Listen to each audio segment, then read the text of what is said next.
Let's talk about Hatchmark. Part 1, the cadences of masterworks. This is the first in a series of conversations that we're going to have, tutorials on the elusive concept of hatchmark. These are pulled directly from the marks of the artist, crossing lines. These are lines which lay out a field of value. The Swedish artist Anders Zorn etched a portrait of Augustus St. Gaudens and his model while visiting the sculptor's New York City studio on February 14th, 1897. Now I want to show you something about this Leonardo da Vinci. Look at the way that her socket has changed. Look at the scale increase of this. Welcome to the second in a series of conversations centered on Hatch, which I hope you'll find extremely useful. This is part 2, material advantages and limitations applied to Hatch. Because the material so overloads its binder, and by binder I'm talking about the glue that holds pastel together, it's barely more than little cakes of pigment that are loosely connected. I'm thereby targeting the slight opacity of some of these passages. Much of what you see in the watercolor and the way it's handled has to do with how much you cover the paper to darken it versus how much you leave the paper exposed to keep a lighter tonality. This is part 3, the dominant cross-section in its relationship to Hatchmark. The lower portion of the figure's pelvis is pointed toward us. The upper portion of the pelvis is away from us. It'll also segue for you into constructive drawing. And this is another one of mine that was built as a study in 3 separate parts, but everything that I did to try to promote the proper hatch, the hatch which would give me the calligraphy that I'm after, was guided by the dominant cross-section and reinforced by the structural indications. This is part 4, planar cross-hatching. How does the model take the pose? How does the model put themselves under strain? How would the person, the subject in the pose, express something in a non-verbal capacity? On the left in Zucchero, I see an artist who is welcoming pentimenti. Is the line itself going to equate with the weight-bearing aspects of what's happening? When I take this concept to my own work, you can see what I'm after here with the crayon, just to get in there and find the slightest little marker of emphasis here. This is pentimenti in my own work, going after a difference, which I interpreted to happen later in the pose. I believe earlier on, I had this configuration, and then something more animated occurred as the time went on, as the model continued to work with this pose, almost like it was clay, like it was something that she could adjust within the process of holding the marathon of that experience. And so I went for it. I went for a more deep and connected and committed way of pursuing these, and I left the previous line, as I did in some of these other examples, because pentimenti is something very interesting, which has been handed down to us through drawing as much as through painting. The planes that I recommend you study are going to be based upon the trapezoid, that much of our planar thinking is going to be trapezoidal in nature. Trapezoids, which are essentially tapered geometry, are parts of the body that repeat themselves.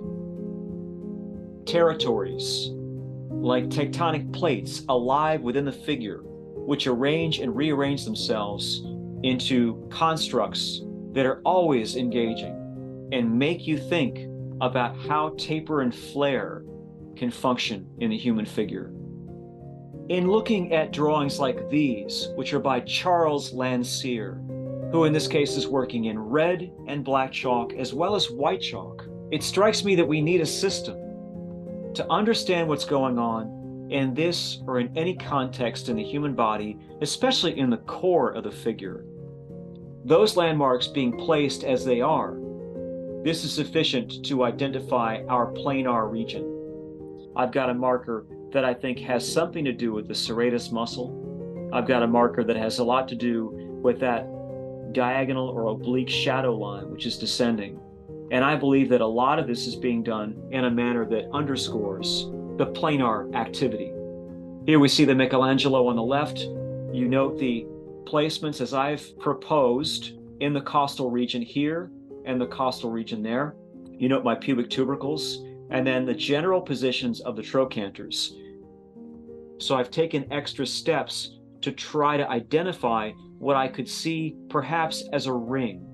This is the semilunar line. Michelangelo is making these specific decisions, among others, in his treatment of this region. When one combines those with other examples, which I'm pulling from the drawing onto the diagram, they allow me to process a bigger, more volumetric appreciation of what's happening, searching line. And the fact that nobody can ever truly figure this stuff out makes it all the more gripping. This is Hatchmark, Head Planes, and Van's Plate number 16, part A of a supplemental video on Hatchmark, focusing on the portrait. John H. Vanderpool was a legendary instructor at the Chicago Art Institute in the 19th and early 20th century. He is well known for his book, The Human Figure, published in 1907, which is still utilized in many ateliers today. This is the original plate. When I discovered that the main diagram of Vanderpool's planes of the head was a marginal drawing, which could almost be seen as an afterthought, not a major image, I was blown away. Notice that the head and the neck are part of generally the same system of expression. See if you can, like me, glance up at the model on the left side and kind of blur your eyes so that you definitively notice less detail, more breadth. Let's call the dark and light a loose framework upon which to build and develop further. To set the stage for the planes, we have to earn the right to get to the planes. If we don't do that, the planes aren't going to make any sense at all. There'll be certain push-pull elements going on that solidify your understanding of what you see so that it can be prepared for the next phase of development. This is part 5 of the Hatchmark series, the diagrammatic line. Each line will disappear behind the next. With 2 strokes as simple as the letter T, one of the most fundamental truths of figure drawing can be illustrated. We've got opportunities to create overlaps, which are one of your great tools for placement throughout the body. I see many examples of the T playing out in this amazing drawing. This concept of launching into a piece, utilizing formative lines, brings us back to the notion of the unfinished works. This was on exhibit in the Frick collection in 2012 for the Van Dyck in Sicily show, and was simply mind-boggling. The sense of the artist's beginning, of formulating something, where you see just how thinly painted this facial depiction is, and that there is evidence of the formative, of the beginning. For further study, use any media to create a drawing start with a fine diagrammatic line sense. In so doing, consider Goldstein's phrase, the desire to fuse form and space into a system of rhythms and tensions. This is Hatchmark, Head Planes, and Van's Plate number 16, part B. With the tracing paper positioned, first thing I'm going to do is consider the pitch of this. These markers clarify a front and a side. It does show you how they can set up the surface. I can climb out of the socket here and continue to echo the form as it lifts. Those things, those features, those elements can be incredibly inspiring because they manifest differently from individual to individual, and they're part of not only character, they're also part of expression. The capacity to put your voice in there. This is Hatchmark, part 6, the expressive line. This is what we notice and celebrate in Pontormo, a need to experience or share feelings through the mark making, through the hatch, and not merely about the representational content of the drawing. You see the artist add something to the mark making. They add their response, they add their energy. You get the visceral presence of the human being. speaking through the mark. This idea of transferring one's emotion to things, of working through the mark, and of noting the underlying impulse is something that we have to consider as we identify what the potentiality of an expressive mark is. How can we use it in our own work, that it can color and characterize our mark making with such a flair if we appreciate it in the right capacity, if we honor its use by deploying it in a way that accurately reflects our state of mind. There's that ricochet of weight bouncing around in there. Staccato. This is my expressive character and temperamental attitude as I approach this piece, this challenge. And as I've said before, your presence of mind is going to be the thing that drives your approach. Good evening, thanks for being here. Please grab a sketchbook and some pencils. We're looking for a variety of pencils. H's, B's. Doesn't have to be anything ultra specific, just a variety of pencils, please. Thank you. I want to shift gears in my dialogue with you and cover something that I would refer to hereafter as tonal quality. The tonal quality of your drawings. It's a sense of really utilizing the values or tones. And you must keep in mind that when I say tone and value, I'm going to use those words interchangeably. When you grain the paper, this is kind of what you do. You just run the pencil or the chalk across the page, and this generally tends to highlight the texture of the paper. And this is the way some people draw, and it's totally cool, it's totally fine. If you want to see examples of awesome graining or graining technique, look at Seurat, Georges Seurat. He did some incredible graining techniques in his use of Conte on Michelet. So if you have a more exotic, let's say, paper fiber, you will see it come through. You'll see like the lines that sit underneath of the kind of superficial fibers once you grain. And so you can see when I do this with the 2H pencil, I accomplish a kind of tonality, don't I? I get this tone where we don't really actually arrive at very much hatch. It's a pretty solid tone. You can get super dark.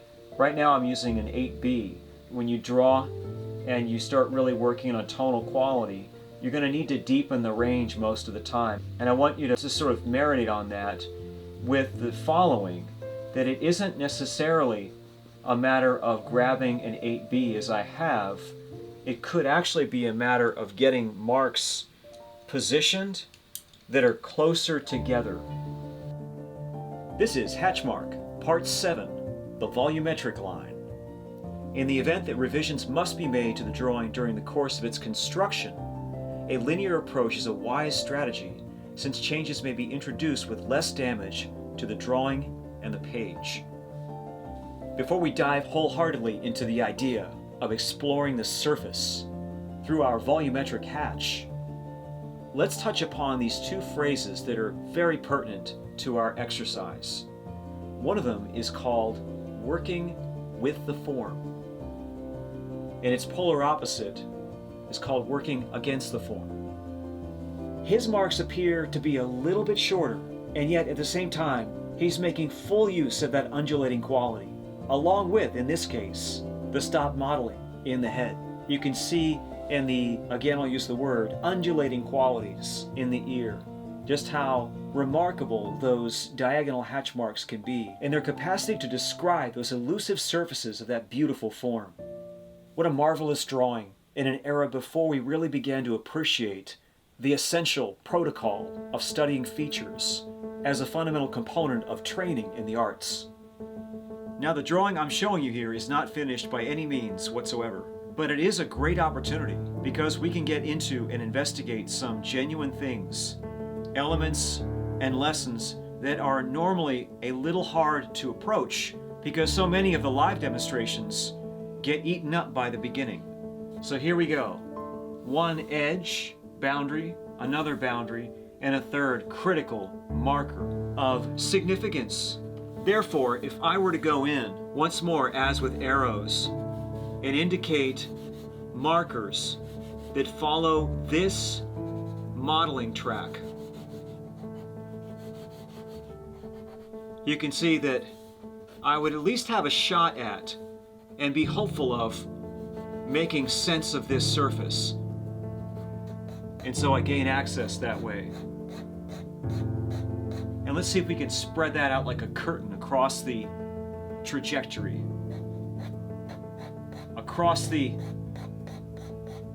let's call it landscape of the human torso. So what of this business of raking the form? When we think about raking light on a painting, raking in a certain way, at least in the manner we're using it in this tutorial, means scraping the form. It's probably most closely associated, aside from the sculptor's line, with the concept of finishing, where people ask about abandoning the drawing or painting. It's just that it's a very specific tool, probably best studied in clay. Maybe just draw along with me if you don't mind. I think it's kind of fun to draw together. So I'll drop that in. By assembling this and sort of giving you somewhat of a how-to, I'm just taking a simple pencil and a paper stump and I'm burnishing the material into the paper, and that creates a sharp and a heavy contrast, doesn't it? You see me put that in there. I'm darkening down, but I'm using a combination of the stump, the B, and then the harder lead, in this case the F, to make this mixture, almost like in paint. And it might be worth trying this out in your own drawing, just to see if you could really flatten that passage down to a kind of nice, almost inky passage. Then I would want to be mindful that any amount of variation in this is putting the earlier drawing to the test. You know, if I've got a clear undertone, we could say, of value, then I should be able to make something happen that is clarifying or elaborating on the surface. Let's talk about the block-in, also called the lay-in, or the start. Somehow I feel like as you develop yourself, you will be able to pick out not simply more and more, but greater and greater poignancies, elements which may not have arrested your attention prior to the state of development you've achieved. That's the nature of growth, isn't it? There's a very inspiring passage from Dean Keller's list of the 10 most important first steps in establishing a drawing from life. So he says, energy, application, commitment. It's just a matter of setting the exercise to learn a specific and invaluable discipline. Lines of energy and application. So if that's what this is, the elaborate underpinning of a curve, or a series of them, then that is a pretty good system to build a drawing on. Because I want that flexibility to be prevalent throughout, so I can continue to improve matters and yet not feel like if I eliminate or make a shift on the most eloquent looking curvilinear serpentine mark, I'm going to destroy the intention of the mark. I'm going to ruin the spontaneity of the line. So I've always seen the straight as a great utilitarian mark. Let's call it the builder's mark, the carpenter's mark. Whatever you want to say. Keep it at the forefront of your consideration, because all of these things are tools. The exercise itself is one big tool of starting. What to look at, what to avoid, what to identify as a series of characteristics to both implement and strengthen, and the lines that are used to pursue that kind of thing, to investigate that. Those lines are tools as well.